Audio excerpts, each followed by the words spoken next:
प्रदेश में व्यापारिक सुगमता की जो रैंकिंग है वो तीसरे स्थान से 16वें स्थान तक पहुंच चुकी है। ऐसे में जो उद्योगपति हैं इसको लेकर उनके मन में कहीं ना कहीं चिंता का विषय बना हुआ है कि जो पहले जैसा व्यापार है वो कैसे खड़ा कर पाएंगे। इसी को लेकर जो उद्योगपति हैं बार बार सरकार से गुहार लगा रही हैं कि जो ये हालात बने हुए हैं उन पर जल्द से जल्द ध्यान दिया जाए। अगर इन स्थितियों पर ध्यान नहीं दिया गया तो जो हालात है और भी ज़्यादा गंभीर समस्या का धारण कर सकते हैं। तो इसी को लेकर हमारे साथ आज जुड़े हैं FIA के प्रधान BR भाटिया और उनसे जानेंगे इन्हीं हालातों के बारे में। सर, जो अभी ये हालात बने हुए हैं, जो रैंकिंग है व्यापारिकता जो सुगमता की रैंकिंग है 3 से 16वें स्थान पर पहुंच चुकी है, तो क्या कारण रहा है इन स्थितियों का? देखिए, रैंकिंग गिरने का कारण तो सरकार ही अपने आप में अपने ब्यूरोक्रेट्स के साथ, अपने अफसरों के साथ उसके ऊपर मीटिंग करें, उसके ऊपर देखें कि ये क्यों इतना गिरी है। हाँ, हमारे लिए चिंताजनक विषय है।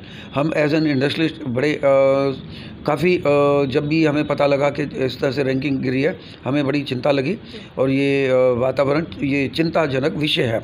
इसको ठीक कैसे होगी ये सरकार देखेगी। जी सर, लॉकडाउन में सरकार ने जो उद्योग धंधे हैं वो खोलने की पूरी परमिशन दी है, फिर भी कहीं ना कहीं वो अभी पिछड़ गया है, नहीं पहुंच पाई है। 3 से 16 पर पहुंची है, हालांकि 3 से 2 पर आना चाहिए था या 1 पर आना है था, लेकिन वो इतना पीछे पहुंच गई। तो क्या कहेंगे आप? देखो, मैंने अभी आपको कहा ये सरकार को सोचने का विषय है। सरकार इसके ऊपर सोचेगी, सरकार ही देखेगी कि क्यों गिरी है। इसमें हम इंडस्ट्रीज का कोई रोल नहीं होता, इंडस्ट्रीज का कोई रोल नहीं आता इसकी रैंकिंग को घटाने में। बढ़ाने में हमारा रोल हो सकता है, रैंकिंग बेटर कैसे हो सकती है उसमें, लेकिन ये रोल सरकार का अधिक आता है। 99% बल्कि 100% सरकार का रोल होता है। तो बेटर कैसे हो सकता, आपके अकॉर्डिंग बेटर कैसे हो सकता है? सरकार देखिए, सरकार अपने अफसरों से बात करे, सरकार अपनी नीतियों को बदले। जो नीतियाँ इस टाइम प्रवेल कर रही हैं, जो इस टाइम नीति चल रही हैं, इसका मतलब तो ये नीतियों में पिछले साल 2 साल में नीतियों में अंतर आया होगा। और अगर अंतर आया तो उस नीतियों को सुधारें, पिछली तरह चलें या और उसको बेटर करने की सोचें।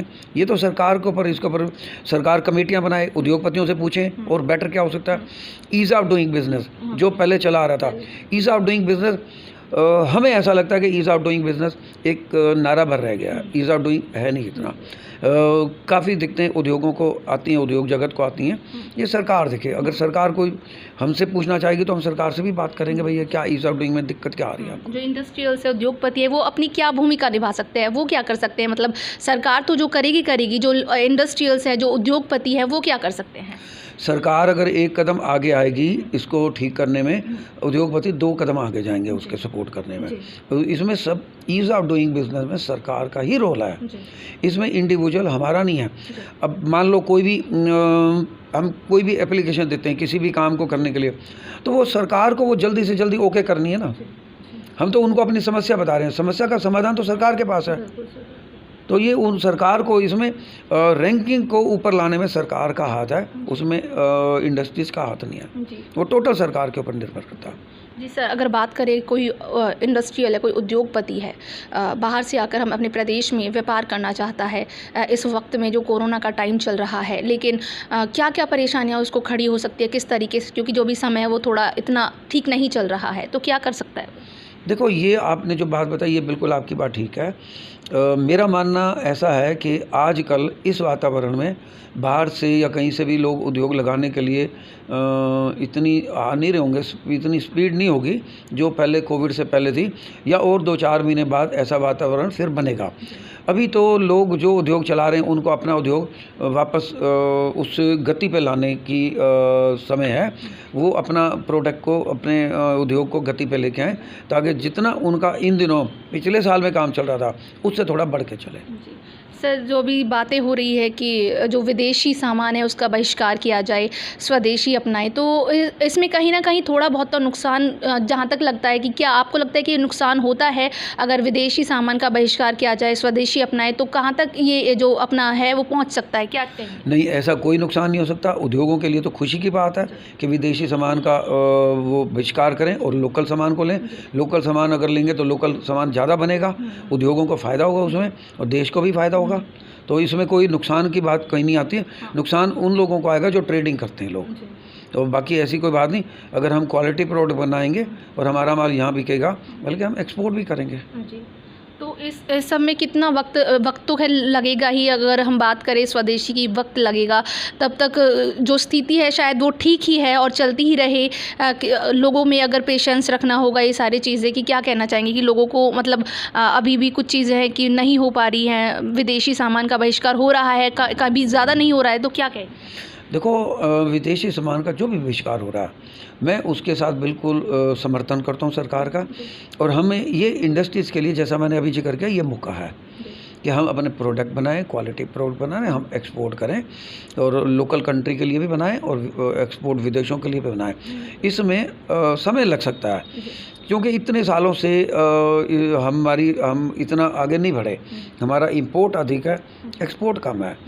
तो अब इंपोर्ट बंद हो जाएगा, विदेशों से माना बंद हो जाएगा, और अगर हम एक्सपोर्ट करें तो ये इसमें समय लग सकता है, लेकिन ऐसा मुश्किल नहीं लगता कि ये पॉसिबल ना हो, पॉसिबल होगा। सरकार से अब यही गुहार जो उद्योगपति है वो लगा रहे हैं कि जो अभी हालात बने हुए हैं, जो रैंकिंग इतना गिरी है, तो कह रहे हैं कि अगर इन हालातों पर ध्यान दिया जाए। तो अभी सरकार से आप क्या कहना चाहेंगे? सरकार से हम निवेदन करना चाहेंगे कि इसके ऊपर सरकार बहुत गहन ले, इसके ऊपर विचार करें और जो उनको लगता है उसके ऊपर सख्ती से पेश आएँ, ताकि इस रैंकिंग को वापस अपने स्थान पे लेके आएँ। ना केवल अपने स्थान पे लेके आएँ, बल्कि और इसको दूसरे और पहले नंबर पे लेने की कोशिश। सर, एक्चुअली जो अभी ये रैंकिंग व्यापारिक सुगमता की जो रैंकिंग है, तीसरे नंबर से जो 16वें स्थान तक पहुंची है, तो कहीं ना कहीं चिंता का विषय है। तो क्या कहेंगे आप? बहुत चिंता का विषय है। इसमें सबसे पहले तो इंफ्रास्ट्रक्चर आता है। इंफ्रास्ट्रक्चर आप फरीदाबाद का देखो, बहुत बुरी तरह ख़राब पड़ा। आप कहीं भी किसी भी सड़क पे चले जाओ, आपको सब जगह है ना मिट्टी, धूल, और इसके अलावा कुछ नहीं मिला। जो हमारे फॉरेनर या फॉरेन से बायर्स आते हैं, वो हमें ऑर्डर नहीं देते इसको देखते हुए। और आप केल्विनेटर वाली रोड चले जाओ या ईस्ट इंडिया वाली रोड चले जाओ, सेक्टर 24, आप कहीं भी चले जाओ, आप इसको मतलब फरीदाबाद को एक गाँव से भी बदतर समझो इसको, इतनी बुरी हालत है इनकी। सरकार से क्या कहना चाहेंगे? क्या अपील करना चाहेंगे? जो स्थिति है, जो हालात हैं, वो अभी थोड़ा बिगड़ रहे हैं, तो क्या कहना चाहेंगे? सरकार को सब पता है, सरकार करना चाहे सब कुछ कर सकते, लेकिन सरकार की है ना नीयत ठीक नहीं है, नहीं करना चाहती जी। हम कमिश्नर से कितनी बार मिल चुके हैं इस बारे में, बार बार मीटिंगें होती है, अच्छा ये हो जाएगा, बजट पास हो जाएगा, कुछ भी नहीं है। पिछले 5 साल से सड़कें की हालत बहुत बुरी है, कोई सुधार है ही नहीं। अभी लॉकडाउन में सरकार ने अनुमति दी उद्योग खोलने की, लेकिन फिर भी जो रिज़ल्ट रहा है वो काफ़ी पीछे स्थिति है, वो काफ़ी पिछड़ गई है। तो क्या कहेंगे आप? इसके लिए भी सबसे पहले सरकार जिम्मेदार है। आप ये बताओ, पहले तो यहाँ वर्कर खाली बैठा था, काम नहीं था, कोविड की वजह से अचानक लॉकडाउन हो गया। लॉकडाउन के बाद वर्कर सारे गांव को चले गए, अब वो वहाँ से आने को तैयार है, तो अब है ना कन्वेंस नहीं है। सरकार को चाहिए कि उनको लाए और यहाँ है ना फैक्ट्रियों में डिप्यूट करें और उससे काम करवाएं। हम तो उनको लाने को तैयार बैठे हैं, वो कहते हैं हमारे पास गाड़ी का कोई साधन नहीं है, वहाँ फ्लड आए हुए हैं, वहाँ कहते हैं बसें नहीं चल रही, कुछ भी, मतलब बहुत बुरा हाल है इस टाइम। सरकार से क्या कहना चाहेंगे? सरकार को इस तरफ ध्यान देना चाहिए, इंडस्ट्री की तरफ में ध्यान देना चाहिए। जैसे जैसे आप एग्रीकल्चर की तरफ ध्यान देते हो, इस तरह इंडस्ट्री की तरफ भी ध्यान देना चाहिए। आपके सबसे ज़्यादा बिजली के बिल यहाँ के, आपके सबसे ज़्यादा टैक्स आपने यहाँ पे लगा रखा है। आप देखो प्रॉपर्टी टैक्स सबसे ज़्यादा।